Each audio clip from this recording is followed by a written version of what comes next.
Welcome again to the Community Show. We're here at New Freedom Farm and I have General here behind me. We're going to be talking with Lois and Andrew of New Freedom Farm and discovering the mission of New Freedom Farm. It's a sad statistic where 22 veterans a day commit suicide, but there is hope. And Lois, along with all the volunteers here at New Freedom Farm, they provide that hope and help veterans gain a purpose. And working with horses, they're able to form those bonds that foster that hope. So join us on the Community Show as we talk with Lois and Andrew. We'll see you there.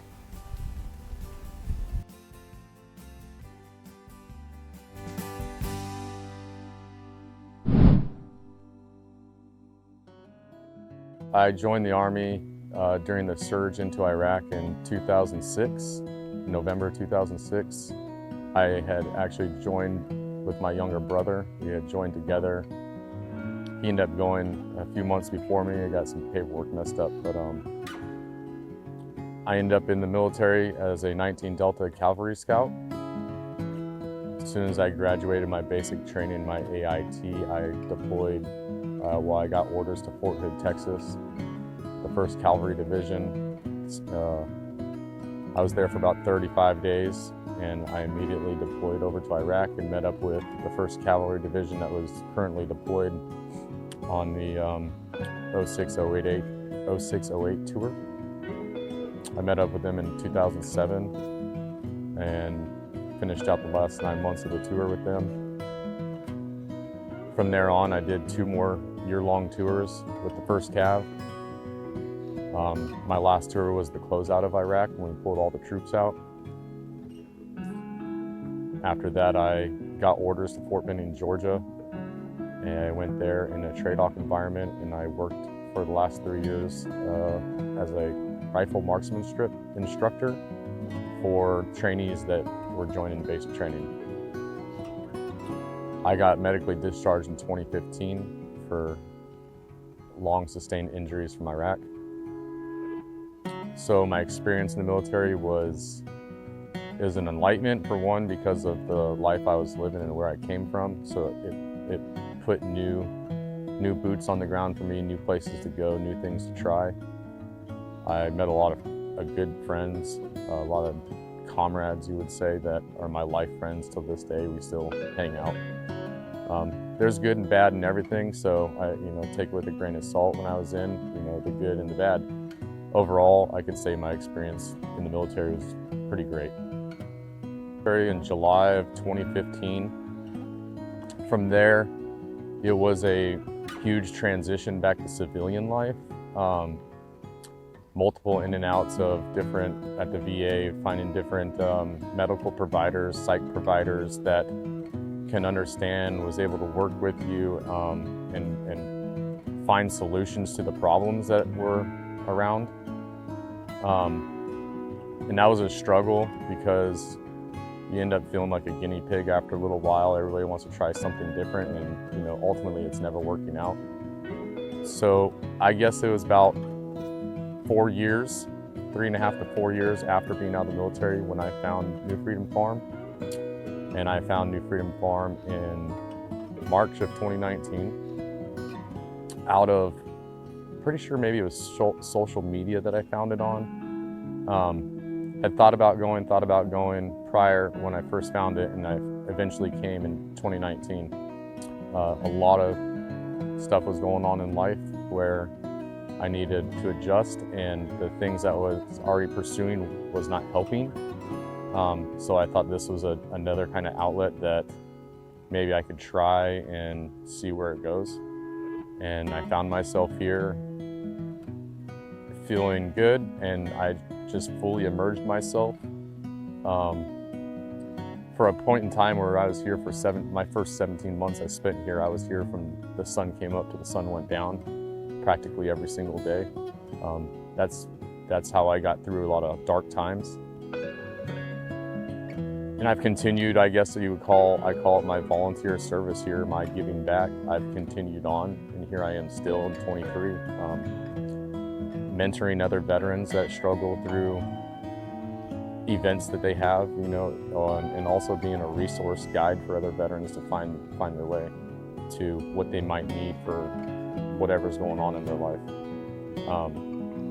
One of the things I find here at New Freedom Farm that I really strive to see other people attain is just their freedom of well-being, to be able to be well.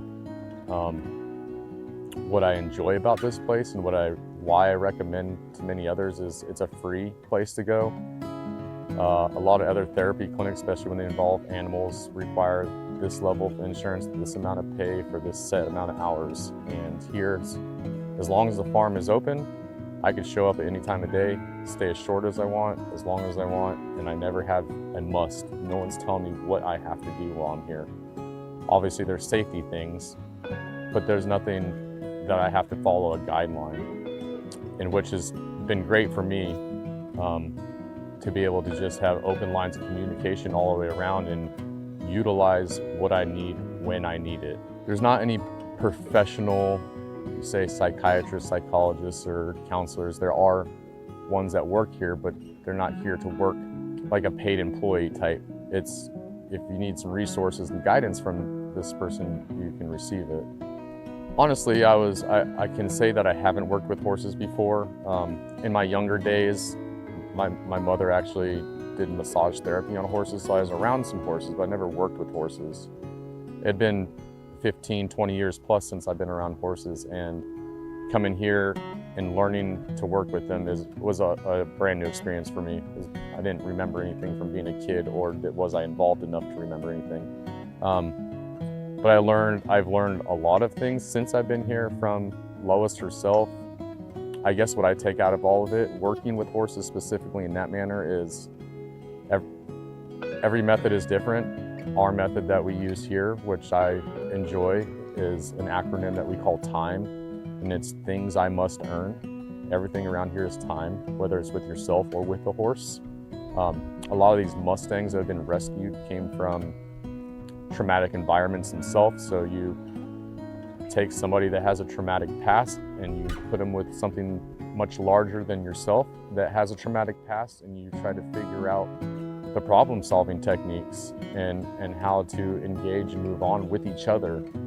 And you find yourself having to be in the presence with the horse to be able to even accomplish that.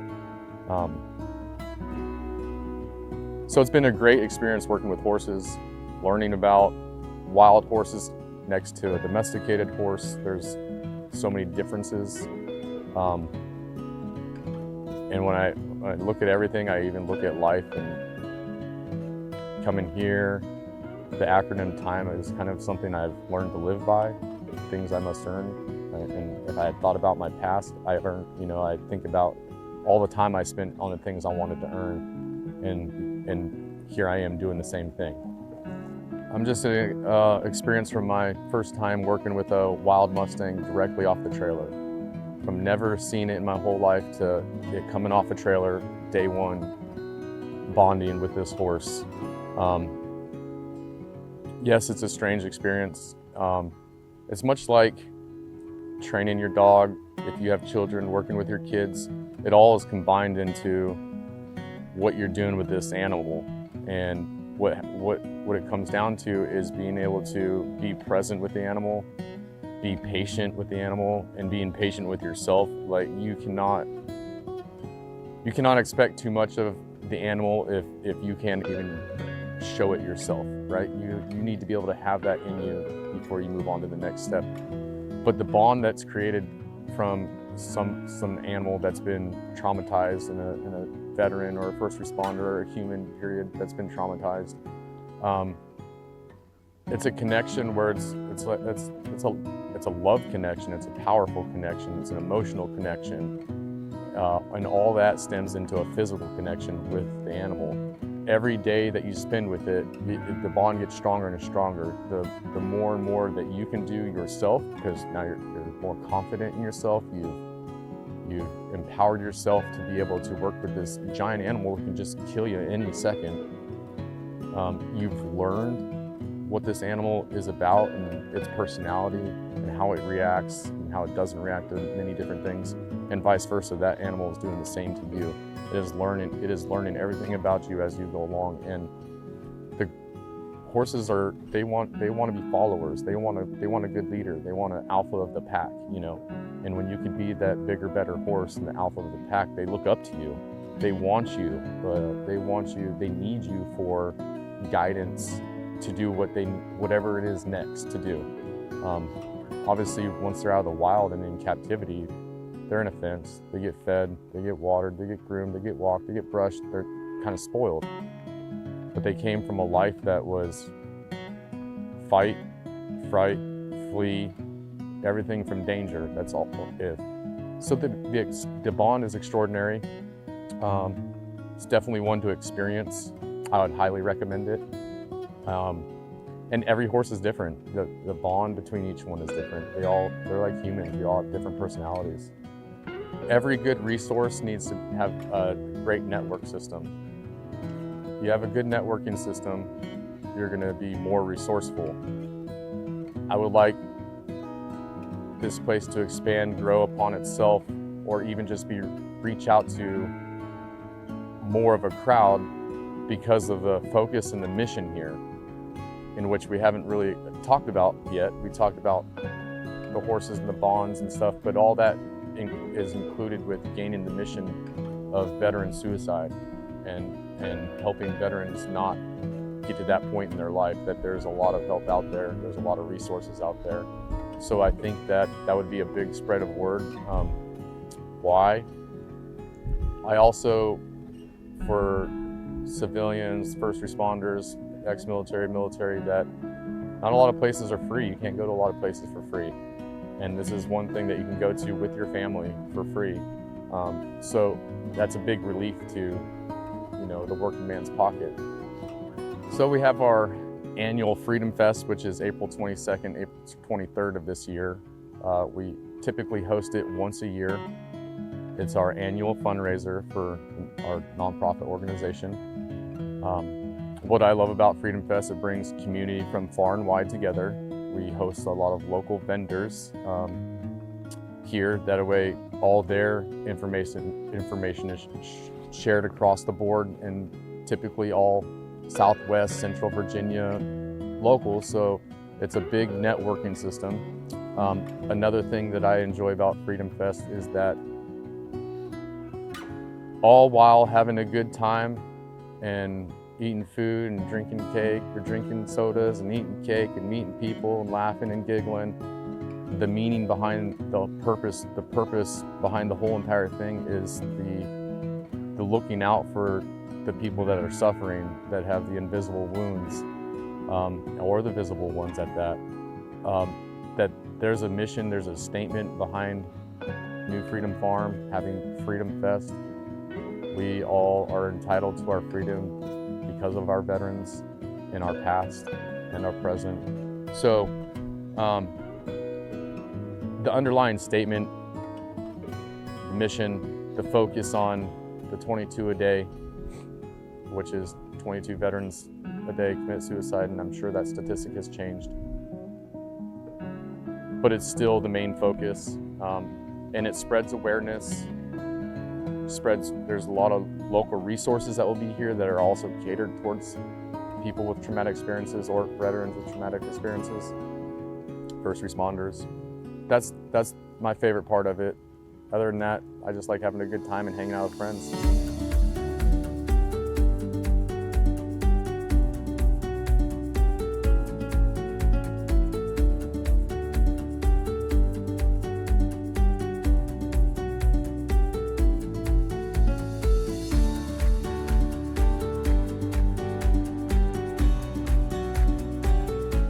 So I am here with Jolene Bean and Lois of New Freedom Farm. And tell me a little bit about what the mission of New Freedom Farm is. So the mission of New Freedom Farm is to heal our heroes through horses, and specifically wild Mustangs. So, and Jolene Bean here is a wild Mustang. Jolene Bean is a wild Mustang, yes. So where do these Mustangs come from? You told me where Jolene Bean came from, but where do So generally speaking, we adopt them through the Bureau of Land Management across the country and have specific pickup places to pick them up. And you have a specialist that specifically deals with Mustangs and rider coming soon. What is? Mary Miller Jordan is a champion Mustang trainer, and she is coming to do an at Liberty performance for Freedom Fest for our opening ceremonies. So what is Freedom Fest? Freedom Fest is our annual fundraiser that we have here at New Freedom Farm every year in April, and we bring in live entertainment and vendors, and we have a silent auction, and we just enjoy the day. 2 days this year, 2 days. 2 days. April 22nd and 23rd. And you had a 2-year hiatus recently due to the pandemic, right? Right. So 1 year it was because of COVID, and then the next year we did it for a fall event to see if it would be better, and we skipped the next year, and now we're back in action. So you're already full gear. Everything is on. It's 2 days now. 2 days. That's Huge great. event. That's right. Saturday and Sunday, 11 to 5, with opening ceremonies at 12:22 for 22 veterans a day who take their lives. In our country, sadly, invisible wounds are something that we don't address a lot, mental health. And 22 veterans a day take their lives in our country. 1 active duty member and 5 first responders a day take their lives. And I spoke with Andrew a little bit about that and what you do working with the veterans and the horses to help bring that statistic down, at least Right. within the scope of this area. That's right. How did you get started doing this? So I openly share my own personal tragedy. I had a former boyfriend who was a Marine who shot and killed himself, and his message to me as he was doing it was his invisible wounds became too much for him to manage and to try to make a difference. And after I healed myself a little bit and went through my own personal trauma, a wild Mustang saved my life. I too didn't want to live anymore. The trauma became too much, and my very first Mustang, I looked over at her and thought, she'll have to go back to the corral, because once you develop a relationship with these horses, they depend on you. And so horses have saved your life. Absolutely. And you have continued to share that experience to save others. That is correct. Lives. Yes. So in your own words, what do you see the working with horses and the veterans, how it seems to work, just from what people have said? I don't know if anyone really knows how that works, but how do you? I describe this as a horse is an amazing lie detector. In other words, if someone is anxious, I can tell from the end of the barn if they're anxious by the way the horse reacts to them. And I believe strongly that this horse has taught me to be patient, communicate with kindness. I don't have to raise my voice. You're not going to struggle with a 1,200-pound animal. They're going to teach you to be patient and kind. And my communication skills seem to be direct, based off of working with horses. When I came home from the military, I was really, really angry. And really, really confrontational, because that's just how I dealt with my post-traumatic stress. And the horse has taught me that I don't have a disorder anymore. I have what is my new normal, and my new normal is post-traumatic stress. And I can learn, just like they learn, they're hypervigilant, but they're not climbing through fences and going crazy and hurting other people. They've learned to be patient, and they have taught us to be patient. And amazing communication skills also.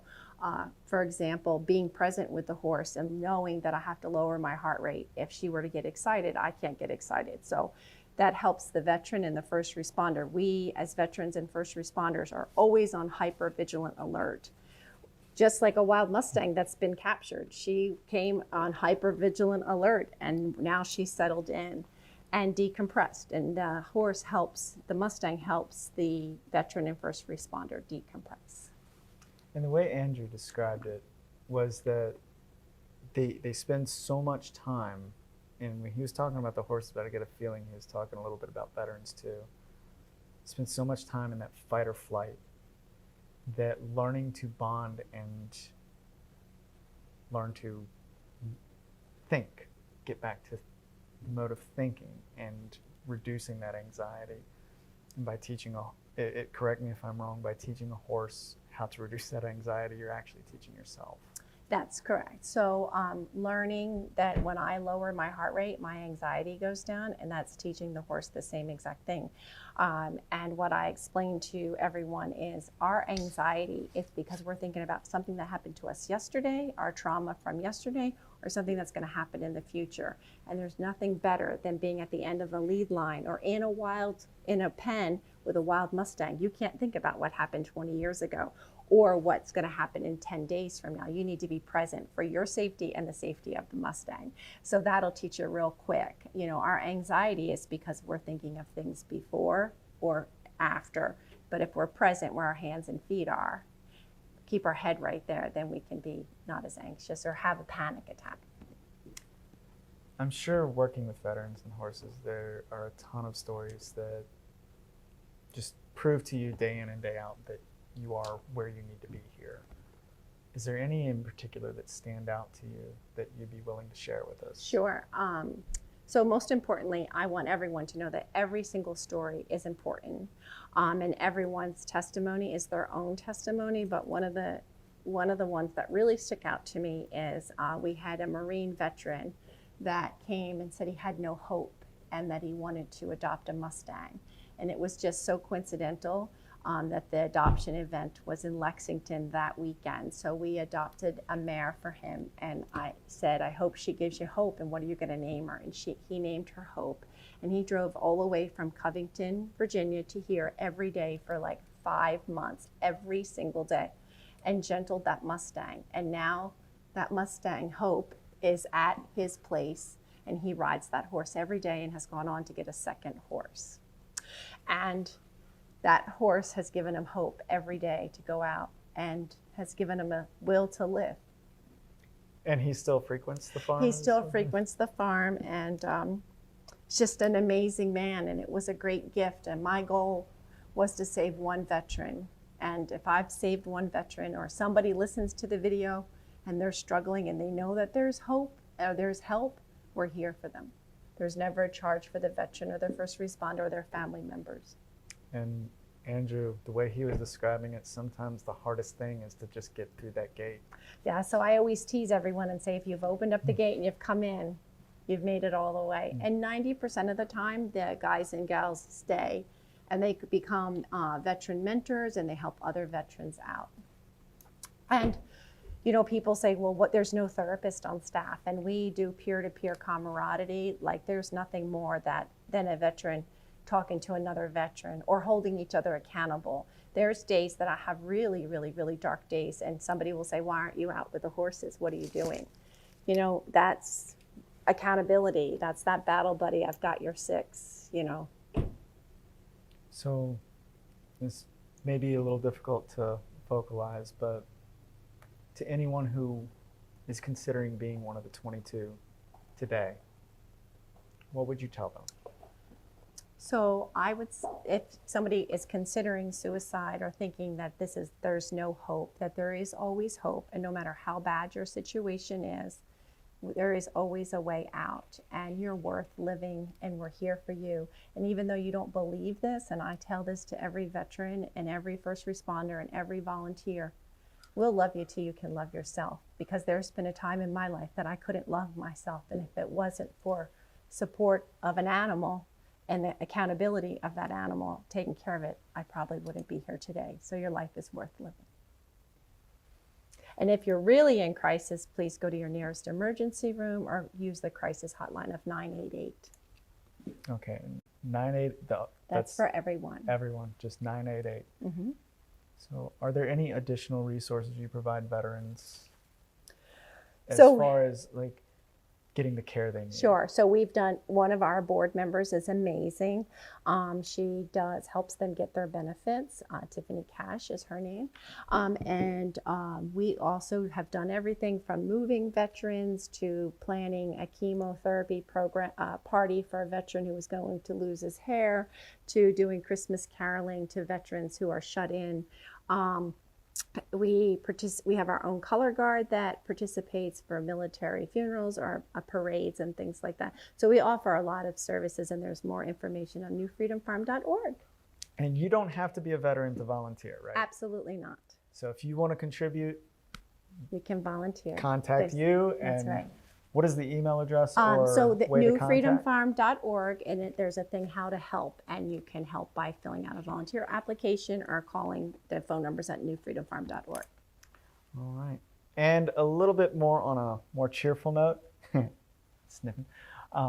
Freedom Fest is coming up, right. April 22nd. It's about a month away. Right. What is lined up for Freedom? When I go through those gates, what can I expect to see? So it's 5 weeks from tomorrow, but nobody's counting. And we have our grand opening ceremonies with our own color guard performing. We have a missing man flyover with airplanes, and we have Mary Miller Jordan, who is a famous horse trainer, doing Liberty with her horse Magic. And then we have amazing bands and vendors and crafters and food vendors and an auction of miscellaneous items. New Freedom Farm would not exist if it wasn't for volunteers and the donors of New Freedom Farm. It's 100% based off of donations. We don't charge anybody anything. And it wouldn't exist if it wasn't for our supporters. And we're grateful for that. Well, thank you so much. And a shout out to Tara. Yes. She is a little camera shy, but we will get her on camera. Good job, Jolene. Thank you so much.